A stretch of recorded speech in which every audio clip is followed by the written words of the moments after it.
সুপ্রিয় দর্শক, বাংলাদেশে খাল খননের নামে এক ধরনের লুটতরাজ চলছে। সরকারি রাজস্বের কোটি কোটি টাকা আত্মসাতের একটা মহা পরিকল্পনা চলছে।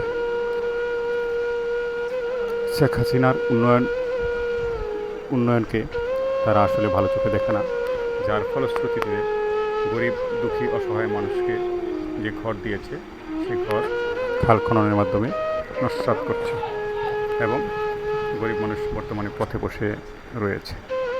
আপনারা দেখতে পাচ্ছেন। আমার কথা হচ্ছে, খাল খনন করতে বাধা নেই।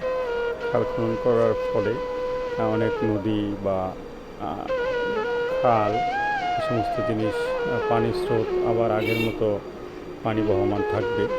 মানুষ সেচ ইরিগেশনের জন্য প্রয়োজন হবে, পানির সহজলভ্যতা হবে, ঠিক আছে, কিন্তু এই সমস্ত কর্মকাণ্ড করে নয়।